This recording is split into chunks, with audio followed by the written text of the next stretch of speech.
look at the AFC playoff picture.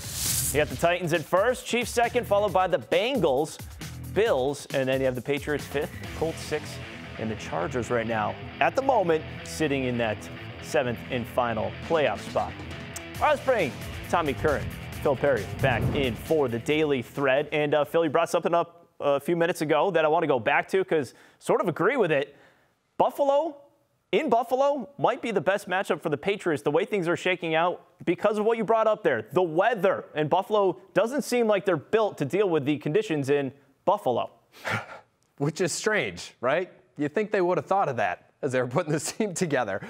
I don't know. Maybe they'll have it figured out. They did end up winning in the snow against the Falcons yesterday. So maybe they feel like their weather chops are being developed as we go here. But I just look at that team and I look at the Patriots and how they're built. And I say, if the Patriots could figure out a way to come away with an early lead and then play the game that they want to play, they've got a more than decent shot against the Bills to win that game, in my opinion. So they're not as explosive, Giles. They're not as explosive as any of those teams. And in some ways, that makes them a bad matchup, or makes those teams a bad matchup for them across the board. Because I think one area where the Patriots are a little thin right now is in the secondary, and their talent in the secondary. All of those teams are explosive through the air. And I look at it and say, boy, I don't know, neutral field, I'm not sure I'd take the Patriots in any of those games. But in Buffalo, the wind's howling, if it's snowy, I like that matchup for the Patriots. Josh Allen, to me, is still on the developmental curve. As brilliant as we saw him be against the Patriots, yesterday he was almost every bit as bad and inconsistent against the Atlanta Falcons. And that, to me, is what you're dealing with a still developing player who's got unbelievable skill. The things that he got away with against the Patriots, he didn't necessarily get away with as easily against the Falcons. They're fortunate to win that game. What is interesting about the Bills is how much that's the kind of throw I'm talking about. That's not the one you want to have as a staple of your passing game diet. But the Bills ran the ball a ton on Sunday in trying to come back and secure that game against the Atlanta Falcons. So I'm just saying, I just think they're a better team right now than the Patriots.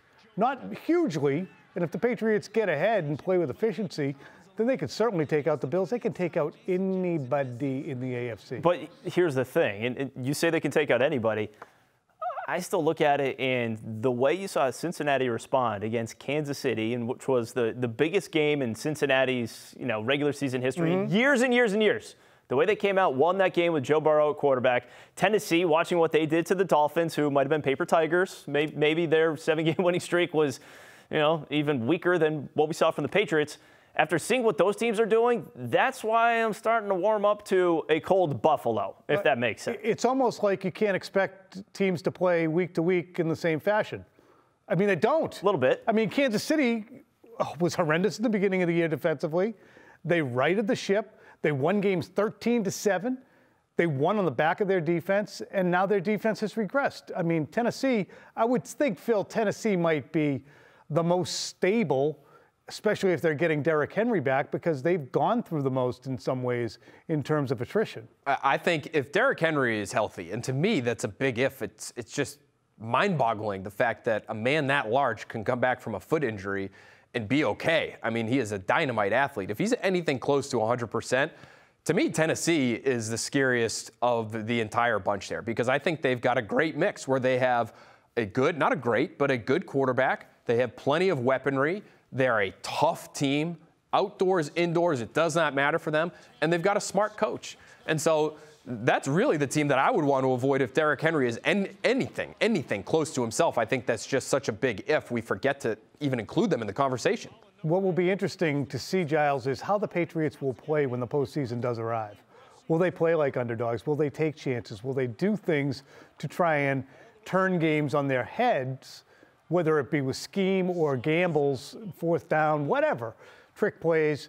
That, to me, they didn't have to do that. They haven't had to do that, except on stray times like against the Ravens in 2014 when they needed to jumpstart things. But they'll probably be an underdog against virtually anybody they face. Yeah, no, they honestly, they should be.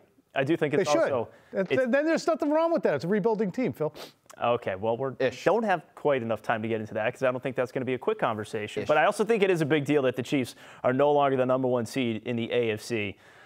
Having Kansas City now have to travel somewhere, and as opposed to any other team having to go and beat them in Arrowhead, that's a big deal. Because I thought the Chiefs were maybe the best team in the NFL before yesterday, even though they only lost to a pretty good Cincinnati team.